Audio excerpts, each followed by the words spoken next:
بسم اللہ الرحمن الرحیم۔ السلام علیکم۔ الظاہر ٹی وی کی طرف سے خوش آمدید۔ آئیے سنتے ہیں آج کی تازہ خبریں۔ سعودی عرب میں نماز عید کے اجتماعات نہیں ہوں گے۔ سعودی وزیر اسلامی امور نے تمام جامع مساجد اور عید گاہوں میں عید کی نماز ادا نہ کرنے کا حکم جاری کیا ہے۔ اس سال سعودی عرب کی عید گاہوں اور جامع مساجد میں عید الفطر کے اجتماع نہیں ہوں گے۔ وزیر اسلامی امور و دعوت و رہنمائی شیخ ڈاکٹر عبداللطیف بن عبدالعزیز الشیخ نے جمعہ 29 رمضان 22 مئی 2020 کو حکم جاری کر دیا۔ مملکت بھر میں وزارت کے تمام شاخوں کو تحریری طور پر حکم نامے کی کاپی بھیج دی گئی۔ سبق ویب سائٹ کے مطابق وزیر اسلامی امور نے حکم نامے میں تاکید کی ہے کہ تمام مساجد کے ائمہ کو بتا دیا جائے کہ اس سال کہیں بھی کسی بھی مسجد میں عید الفطر کا خطبہ نہیں پڑھا جائے گا۔ الشیخ نے اس سے قبل مملکت کی جامع مساجد اور عام مساجد میں پانچوں وقت کی نمازوں اور جمعہ کی نماز پر عارضی پابندی کا حکم نامہ جاری کیا تھا۔ یہ پابندی نئے کرونا وائرس کو پھیلنے سے روکنے کے لیے حفاظتی اقدامات کے تحت لگائی گئی ہے۔ غیر قانونی موبائل سمز کا کاروبار کرنے والا ایک اور گروہ گرفتار۔ ریاض میں پولیس نے غیر قانونی موبائل سمز کا نیٹ ورک چلانے والے ایک اور بنگلہ دیشی گروہ کو گرفتار کر لیا۔ ملزمان کی تعداد 8 ہے، جن کی عمر 30 سے 50 برس کے درمیان بتائی جاتی ہیں۔ سعودی خبر رساں ایجنسی SPA نے ریجنل پولیس ترجمان کرنل شاکر التویجری کے حوالے سے بتایا ہے کہ ملزمان نے ریاض کے وسطی علاقے الدیرہ میں اپنا اڈہ قائم کیا ہوا ہے۔ غیر قانونی موبائل سمز کا کام کرنے والے گروہ مملکت میں مقیم تارکین وطن کے اقامہ نمبر اور انگلیوں کے نشانات کسی طرح حاصل کرنے میں کامیاب ہو جاتے ہیں، جس کے بعد وہ ان اقامہ نمبروں کے ذریعے جعلی موبائل سمز الاٹ کرا لیتے ہیں، جسے بعد ازاں بلیک مارکیٹ میں مہنگے داموں فروخت کرتے ہیں۔ کرنل التویجری نے مزید بتایا کہ ملزمان کے اڈے سے 45,000 موبائل سمز اور 1 لاکھ کے قریب اقامہ اور شناختی کارڈ کی تصاویر کے علاوہ ان کے فنگر پرنٹس بھی جو کہ کاغذ پر لیے گئے تھے برآمد ہوئے ہیں۔ پولیس ترجمان کا کہنا تھا کہ ملزمان کے اڈے سے مختلف برانڈ کے 145 موبائل فون اور 5 عدد انتہائی حساس فنگر پرنٹ اسکینرز بھی برآمد ہوئے ہیں، جن کے ذریعے ملزمان لوگوں کے انگلیوں کے نشانات کی نگیٹو بنا کر انہیں اسکین کرنے کے بعد موبائل سم جاری کروایا کرتے تھے۔ مملکت بھر میں 27 مئی تک مکمل لاک ڈاؤن کا آغاز۔ سعودی وزارت داخلہ کے ترجمان طلال الشلہوب نے اعلان کیا ہے کہ جمعہ 22 مئی سے شام 5 بجے سے مملکت بھر میں مکمل لاک ڈاؤن شروع کر دیا گیا۔ مکمل لاک ڈاؤن بدھ 27 مئی تک جاری رہے گا۔ سعودی عرب کے تمام صوبوں، شہروں اور قصبوں میں مکمل کرفیو نافذ کر دیا گیا۔ العربیہ نیٹ کے مطابق الشلہوب نے جمعہ کو نئے کرونا وائرس کے حوالے سے بریفنگ دیتے ہوئے کہا کہ کرفیو کے دوران پہلے سے جاری کردہ پاس مؤثر ہوں گے۔ ان کی منسوخی کا فیصلہ ہوا تو باقاعدہ اعلان کیا جائے گا۔ ترجمان نے تمام سعودی شہریوں، مقیم غیر ملکیوں، سرکاری اور نجی اداروں سے اپیل کی ہے کہ وہ نئے کرونا وائرس کو پھیلنے سے روکنے کے لیے مقرر صحت ضوابط اور حفاظتی اقدامات کی مکمل پابندی کریں، سماجی دوری کے ضابطے کا احترام کریں، کسی بھی شکل و صورت میں کسی بھی مقام پر اجتماع اور تقریب سے گریز کریں۔ وزارت داخلہ کے ترجمان نے مزید کہا کہ سماجی دوری کی کارروائی اور کرفیو ہدایات کی پابندی پوری طرح سے کی جانی ضروری ہے۔ 5 سے زیادہ افراد کا اجتماع 14 رمضان کو جاری شدہ ہدایات کے مطابق ممنوع ہے، اس کی پابندی کی جائے۔ وزارت داخلہ کے ترجمان کا کہنا تھا کہ سیکیورٹی فورسز کے اہلکار محلوں، استراحات، گیسٹ ہاؤس اور تمام پبلک مقامات پر کرفیو پابندی کو یقینی بنانے کے لیے تفتیشی دورے کریں گے۔ سعودی عرب میں چاند نظر نہیں آیا، عید اتوار کو ہوگی۔ سعودی عرب اور متحدہ عرب امارات سمیت متعدد عرب ممالک میں جمعہ 22 مئی سے 29 رمضان کو عید کا چاند نظر نہیں آیا۔ عید الفطر اتوار 24 مئی کو ہوگی۔ العربیہ اور سبا کے مطابق ہفتے کو رمضان کا 30واں روزہ ہوگا اور عید الفطر اتوار 24 مئی کو منائی جائے گی۔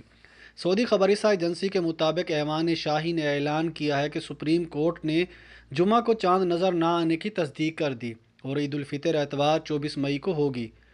العربیہ نے اپنے نمائندے کے حوالے سے بتایا کہ تمیر شہر کی رویت حلال کمیٹی نے چاند نظر نہ آنے کا اعلان کیا ہے۔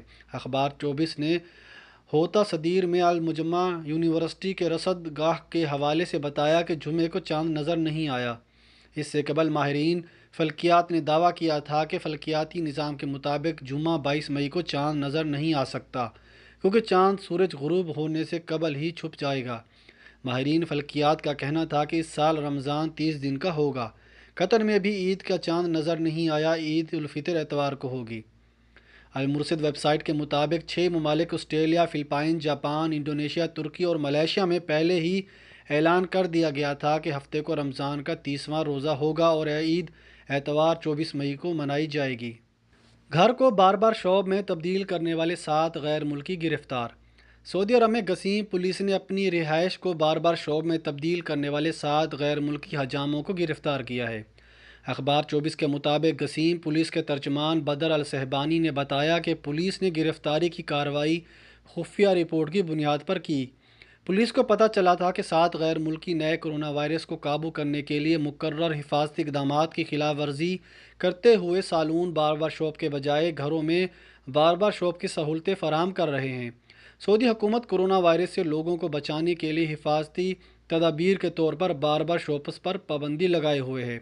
پولیس ترجمان کرنل الصحبانی نے کہا کہ 7 غیر ملکیوں کو حراست میں لے کر ان کے خلاف FIR درج کر لی گئی، انہیں پبلک پروسیکیوشن کے حوالے کر دیا گیا۔ امدادی مرکز 911 کو 2 ماہ میں 30 لاکھ کالز۔ مکہ مکرمہ ریجن میں قائم ہنگامی امدادی سینٹر 911 کو گزشتہ 2 ماہ کے اندر 30 لاکھ کال سے زائد امدادی کالز موصول ہوئیں۔ کالز کرنے والوں میں مقامی شہری اور مقیم غیر ملکی شامل تھے۔ ہنگامی امدادی مرکز 911 کی جانب سے جاری بیان میں کہا گیا ہے کہ 28 رجب سے 28 رمضان المبارک تک سینٹر میں آنے والی ٹیلی فون کالز کی تعداد 30 لاکھ سے زائد رہی، جن میں لوگوں کی جانب سے امداد کے علاوہ دیگر معلومات بھی حاصل کی گئی۔ مقامی ویب نیوز اخبار 24 کا کہنا ہے کہ مکہ ریجن میں 911 سینٹر 24 گھنٹے اور ہفتے کے 7 دن کام کرتا ہے۔ یہاں 2000 سے زائد کارکن متعین ہیں۔ ہنگامی مرکز کے کنٹرول روم میں مانیٹرنگ کے لیے متعدد ٹیمیں ہمہ وقت وہاں موجود رہتی ہیں تاکہ کسی بھی ہنگامی حالت میں فوری طور پر نپٹا جا سکے۔ ہنگامی سینٹر میں موصول ہونے والی امدادی کالز کا جائزہ لینے کے بعد انہیں فوری طور پر متعلقہ تھانے یا شعبہ میں ارسال کیا جاتا ہے تاکہ ضروری کارروائی مکمل کی جا سکے۔ سینٹر کی جانب سے کہا گیا ہے کہ موصول ہونے والی کالز میں بیشتر ٹریفک حادثات اور آگ لگنے کے حوالے سے تھی، جبکہ بعض لوگوں نے کرفیو کے بارے میں معلومات بھی حاصل کیں۔ کچھ نے قانون کی خلاف ورزی کے مرتکب افراد کے بارے میں اطلاع فراہم کی، جبکہ صحت اور انسانی خدمت کے امور کے حوالے سے بھی کافی ٹیلی فون کال سینٹر کو موصول ہوئی تھی۔ سعودی عرب خبر رساں ایجنسی SPA کے مطابق مکہ مکرمہ ریجن کے ہنگامی امدادی مرکز کو 2015 میں بہترین کارکردگی پر سرٹیفکیٹ بھی جاری کیا جا چکا ہے۔ کرفیو پاس پر نجی امور انجام دینے پر سعودی گرفتار۔ قانون نافذ کرنے والے ادارے کے اہلکاروں نے سعودی کو کرفیو پاس کا غیر قانونی استعمال کرنے پر گرفتار کر لیا۔ ملزم نے سوشل میڈیا پر ویڈیو اپلوڈ کی تھی جس میں اس نے دکھایا تھا کہ وہ کرفیو کے دوران نجی امور بھی انجام دینے کی اہلیت رکھتا ہے۔ سوشل میڈیا پر ویڈیو وائرل ہونے پر قانون نافذ کرنے والے ادارے کے اہلکاروں نے اسے تلاش کر کے گرفتار کر لیا۔ ملزم کے خلاف کرفیو پاس کے غیر قانونی استعمال کا مقدمہ درج کر کے اسے پروسیکیوشن جنرل کے ادارے کے حوالے کر دیا، جہاں اس پر باقاعدہ مقدمہ چلایا جائے گا۔ واضح رہے مملکت میں کورونا وائرس سے بچاؤ کے لیے کرفیو نافذ کیا گیا ہے، جس کی خلاف ورزی پر کم از کم 10,000 ریال جرمانہ عائد کیا جاتا ہے۔ کرفیو پاس جن ادارے کے اہلکاروں کو جاری کیا جاتا ہے اس میں ڈیوٹی کا دورانیہ، رہائش اور دفتر کا علاقہ درج ہوتا ہے، جبکہ پاس استعمال کرنے کے دن اور اوقات کی بھی وضاحت کی جاتی ہے۔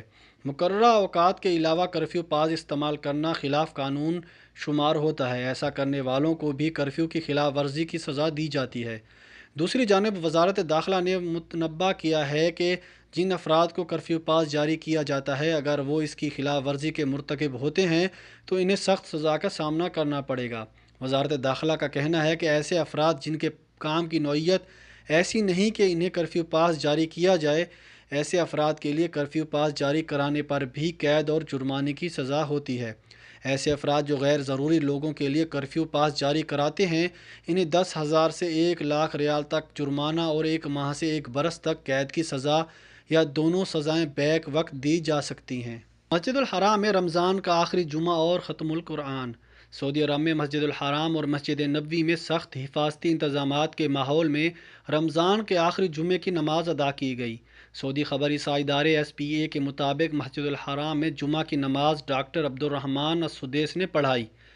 انہوں نے جمعہ کا خطبہ کورونا وبا کے موضوع پر کیا۔ سدیس نے کہا کہ سعودی عرب نے کورونا کی وبا سے نمٹنے کے لیے جس انداز سے حفاظتی اقدامات کیے اور سعودی شہریوں اور مقیم غیر ملکیوں کو وبا سے بچاؤ اور علاج کی جتنی سہولتیں مہیا کیں وہ وبائی امراض سے نمٹنے اور قدرتی آفات کا مقابلہ کرنے کے سلسلے میں پوری دنیا کے لیے ایک نمونہ ہے۔ مسجد نبوی میں جمعہ کی نماز شیخ عبد الباری السبیتی نے پڑھائی۔ انہوں نے جمعہ کا خطبہ دیتے ہوئے حاضرین کو نصیحت کی کہ کورونا وبا پر صبر اور اس سے بچنے کی تدابیر کی پابندی کریں، اللہ تعالیٰ کے فضل و کرم کا باعث بنے گی۔ انہوں نے کہا کہ جو لوگ نیک نیتی سے اس وبا سے بچنے کی تدابیر پر عمل کریں گے اور حفاظتی اقدامات کا احترام کریں گے، انہیں اللہ بہترین اجر سے نوازے گا۔ کورونا وبا کے ماحول میں مسجد الحرام میں ختم القرآن کا اجتماع ایمان افروز ماحول میں ہوا۔ اس موقع پر مہلک وائرس کو پھیلنے سے روکنے اور اس سے بچنے کے لیے حفاظتی اقدامات کیے گئے تھے۔ سعودی خبری ادارے SPA کے مطابق اس سال مسجد الحرام میں ختم القرآن تراویح کے بجائے تہجد کی نماز میں کیا گیا۔ امام و خطیب شیخ عبد الرحمن السدیس اور امام حرم شیخ یاسر الدوسری نے نماز پڑھائی۔ مسجد الحرام اور مسجد نبوی امور کی جنرل پریزیڈنسی نے ختم القرآن میں شریک نمازیوں کی تصاویر میڈیا کو جاری کی۔ ہر سال ختم القرآن کا اجتماع 29 رمضان کو تراویح میں کیا جاتا تھا۔ کورونا کی وبا کی وجہ سے اس سال تراویح 10 رکعت ادا کی جا رہی ہے۔ اخبار 24 کے مطابق ڈاکٹر السدیس نے ختم القرآن کے موقع پر دعائیں کی۔ السدیس نے خصوصاً اسلام کے فروغ، امت مسلمہ کا درپیش مسائل سے نجات دلانے اور دنیا بھر کے انسانوں کو بین الاقوامی وبا کورونا سے نجات دلانے کی دعائیں کی۔